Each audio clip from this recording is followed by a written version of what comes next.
Hello students, welcome back to this channel. इस video में हम क्वेश्चन नंबर 1 सॉल्व करेंगे एक्सरसाइज 3.3 से।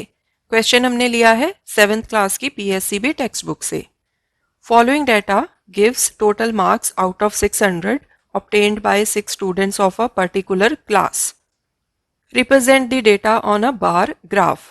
अब यहाँ पर हमें 6 स्टूडेंट्स के मार्क्स दिए हैं जो उन्होंने 600 में से ऑब्टेन किए हैं एंड इस डेटा को हमने बार ग्राफ की फॉर्म में रिप्रेजेंट करना है। सो यहाँ पर हमारे पास ये एक ग्राफ पेपर है। हम बार ग्राफ इस ग्राफ पेपर के ऊपर ड्रॉ करेंगे। आप बार ग्राफ ग्राफ पेपर के ऊपर भी ड्रॉ कर सकते हो, नॉर्मल प्लेन पेपर के ऊपर भी ड्रॉ कर सकते हो, ठीक है। सो बार ग्राफ ड्रॉ करने के लिए हम एक हॉरिजॉन्टल लाइन ड्रॉ कर लेंगे एंड एक वर्टिकल लाइन ड्रॉ कर लेंगे।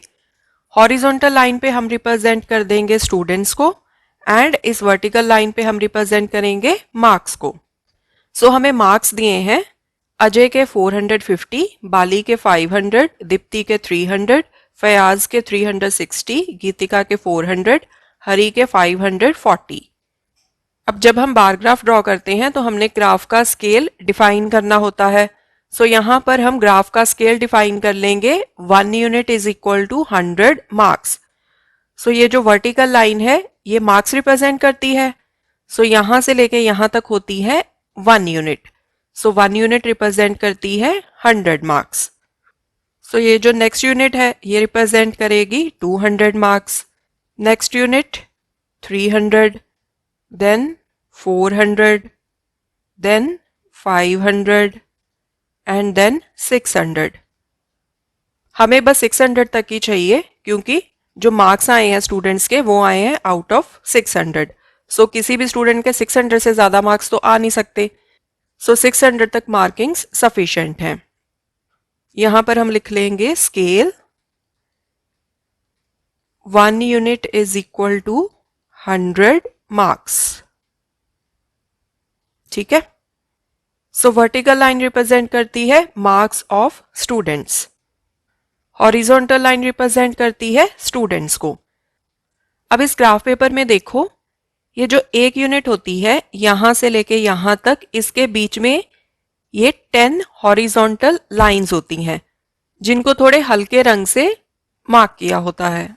सो 0 से 100 के बीच में टोटल 10 लाइंस हैं एंड ईच लाइन कितने मार्क्स को रिप्रेजेंट करती है 100 डिवाइडेड बाय 10।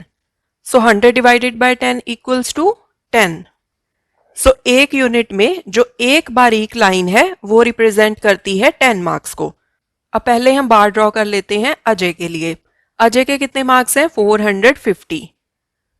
सो यहां से हम 1 यूनिट छोड़ देंगे, यहां से लेके यहां तक इसके ऊपर हम बार ड्रॉ करेंगे अजय के लिए। अब अजय के हैं 450 मार्क्स। सो यहां तक हो गए 100, 200, 300, 400। अब हमने रिप्रेजेंट करना है 450। सो 400 एंड 500 के बीच में ये जो सेंटर में लाइन है ना थोड़ी सी डार्क कलर वाली, बाकी की जो लाइंस है वो ज्यादा लाइट कलर वाली हैं। ये वाली लाइन यहां तक होती हैं 5 लाइंस कंप्लीट। सो 5 लाइंस रिप्रेजेंट करेंगी एडिशनल 50 मार्क्स। सो 400 प्लस 50 ये बन गए 450 मार्क्स। सो अब इसको आप ज्वाइन कर दो नीचे यहां पर, ठीक है। सो ये बन गया बार अजय के मार्क्स के लिए। यहां आप नीचे स्टूडेंट का नेम लिख दो। स्टूडेंट का नेम है अजय। नेक्स्ट हम बार बनाते हैं बाली के लिए। बाली के कितने मार्क्स हैं 500। सो जब हमने बाली के लिए बार ड्रॉ करना है तो हम 1 यूनिट यहां पर छोड़ देंगे। सो बार हम ड्रॉ करना स्टार्ट करेंगे यहां से यहां तक। सो 500 मार्क्स हैं, 100, 200, 300, 400, 500। सो बार की हाइट आएगी यहां तक। अब इसको ज्वाइन कर दो बेस के साथ, मतलब हॉरिजॉन्टल लाइन के साथ। सो ये बार रिप्रेजेंट करता है बाली के मार्क्स को। नीचे आप स्टूडेंट का नेम लिख दो बाली। नेक्स्ट बार बनाना है दीप्ति के लिए। दीप्ति के हैं 300 मार्क्स। अगेन 1 यूनिट का डिस्टेंस छोड़ दो, यहां से बार ड्रॉ करना स्टार्ट करो, यहां से लेके यहां तक। अब 300 मार्क्स हैं। सो यहां तक हो गए 100 मार्क्स, 200 मार्क्स, 300 मार्क्स। सो बार की हाइट आएगी यहाँ तक। इसको नीचे हॉरिजॉन्टल लाइन के साथ ज्वाइन कर दो। यहाँ पर नीचे स्टूडेंट का नेम लिख दो, दीप्ति। नेक्स्ट हम बार ड्रॉ करते हैं फयाज के लिए। फयाज के हैं 360 मार्क्स। सो अगेन नेक्स्ट बार ड्रॉ करने के लिए 1 यूनिट का डिस्टेंस हम छोड़ देंगे।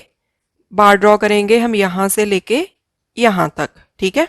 अब 360 मार्क्स के लिए ड्रॉ करना है। यहाँ तक हो गए 100 मार्क्स, 200, 300। देन 360 के लिए हम 300 के ऊपर छोटी वाली 6 लाइंस तक जाएंगे। सो ये जो मिडल वाली लाइन है थोड़ी सी डार्क, यहाँ तक होती हैं 5 लाइंस, उसके ऊपर वाली एक लाइन तक हो जाएंगी 6 लाइंस। सो बार की हाइट जाएगी यहाँ तक, ठीक है। अब इसको ज्वाइन कर दो नीचे हॉरिजॉन्टल लाइन के साथ। नीचे स्टूडेंट का नेम लिख दो, फयाज। नेक्स्ट बार बनाना है हमने गीतिका के लिए। गीतिका के हैं 400 मार्क्स। सो 1 यूनिट का यहाँ पर गैप छोड़ दो। यहाँ से हम बार ड्रॉ करेंगे, यहाँ से लेके यहाँ तक। सो 400 मार्क्स है, यहाँ तक हुए 100, 200, 300, 400।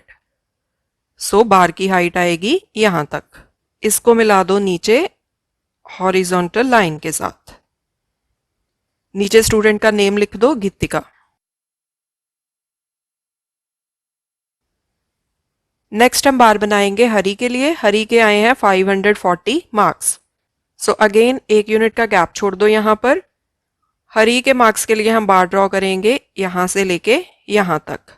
सो 540 मार्क्स है, 100, 200, 300, 400, 500। 500 के ऊपर जो 4th पतली वाली लाइन है वहां तक आएंगे 540, क्योंकि एक बारीक लाइन कितने मार्क्स रिप्रेजेंट करती है? 100 divided by 10 equals to 10 marks. So 500 plus 40 is equal to 540। So यहाँ पर 4th लाइन जो है वहां पर आप ऐसे एक लाइन ड्रॉ कर दो एंड इसको मिला दो नीचे हॉरिजॉन्टल लाइन के साथ। सो यहाँ पर नीचे स्टूडेंट का नेम लिख दो, हरी। सो इस तरह से आप गिवन डेटा के लिए बार ग्राफ ड्रॉ कर सकते हो, ठीक है। सो जब भी आपने ग्राफ ड्रॉ करना है आपने एक चीज का ध्यान रखना है कि आपने स्केल जरूर मेंशन करना है। जैसे हमने यहाँ पर किया है कि 1 यूनिट क्या रिप्रेजेंट करती है? 100 मार्क्स को। सो यहाँ से लेके यहाँ तक ये होती है 1 यूनिट। 1 यूनिट रिप्रेजेंट करती है 100 मार्क्स को। सो फिर हमने अकॉर्डिंगली मार्किंग्स कर ली, 100, 200, 300, 400, 500 एंड 600। वर्टिकल लाइन रिप्रेजेंट करती है स्टूडेंट्स के मार्क्स को। यहाँ पर हमने वही चीज लिख दी, मार्क्स ऑफ स्टूडेंट्स। अब 0 से लेके 100 तक का जो डिस्टेंस है ये फर्दर डिवाइडेड है 10 इक्वल पार्ट्स में, ठीक है। क्योंकि यहाँ पर आप ध्यान से देखोगे ग्राफ पेपर को तो आपको पता चलेगा कि यहाँ पर हमारे पास 10 पतली पतली लाइंस हैं। सो ईच लाइन कितने मार्क्स रिप्रेजेंट करती है? 100 divided by 10 equal to 10 marks, ठीक है। सो जब हमने ऐसे मार्क्स रिप्रेजेंट करने हैं जैसे 450, 360 या 540, तो हमने 10 मार्क्स के लिए एक पतली लाइन काउंट करनी है। जैसे 450 को हम कैसे रिप्रेजेंट करेंगे? 400 तक चले गए, उसके बाद हमें 50 मार्क्स और ऐड करने हैं, तो 400 के बाद हम 5 पतली वाली लाइंस काउंट करेंगे। सो 5th लाइन पर हम बार की जो हाइट है वो मार्क कर देंगे, ठीक है। हॉरिजॉन्टल लाइन रिप्रेजेंट करती है स्टूडेंट्स को। सो यहाँ पर आएंगे स्टूडेंट्स के नेम जिनके लिए आप बार्स ड्रॉ कर रहे हो, okay. So this was question number 1. In the coming videos, we will solve more questions. Thanks for watching. Take care.